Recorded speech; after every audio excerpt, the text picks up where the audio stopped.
பாலஸ்தீனுக்கு ஆதரவு ஹாலிவுட் படத்தில் இருந்து நீக்கம். 24 கோடி ரூபாய் சம்பளத்தை இழந்த நடிகை. பாலஸ்தீன் மக்களுக்கு எதிரான இனப்படுகொலை தடுத்து நிறுத்தப்பட வேண்டும் என தனது இன்ஸ்டாகிராம் பக்கத்தில் பதிவு செய்திருந்த மெக்சிகோவைச் சேர்ந்த பிரபல ஹாலிவுட் நடிகை மெல்லிசா பெரேராவை திரைப்படத்தில் இருந்து நீக்கி தயாரிப்பு நிறுவனம் அத்துமீறலில் ஈடுபட்டுள்ளது. ஸ்கிரீம் என்ற அமெரிக்க திரைப்பட தொடரில் நடித்து வந்த மெல்லிசா பெரேரா தனது இன்ஸ்டாகிராம் பக்கத்தில் தொடர்ந்து இஸ்ரேல் நடத்தி வரும் அத்துமீறல்களை கண்டித்து வந்தார். அவரது ஒரு பதிவில், நான் கடந்த 2 வாரங்களாக பாலஸ்தீனியர்கள் பற்றி தகவல்கள், வீடியோக்களை தேடி வருகிறேன்.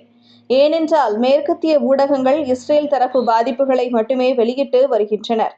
அவர்கள் ஏன் இப்படி செய்கின்றார்கள் என்பதை உங்கள் யூகத்திற்கு விட்டுவிடுகிறேன் என குறிப்பிட்டிருந்தார். மேலும் தனது பதிவுகளில் இஸ்ரேல் செய்வது இனப்படுகொலை, இன அழித்தொழிப்பு, இஸ்ரேல் ஒரு ஆக்கிரமிப்பு சக்தி போன்ற வார்த்தைகளை பயன்படுத்தியிருந்தார்.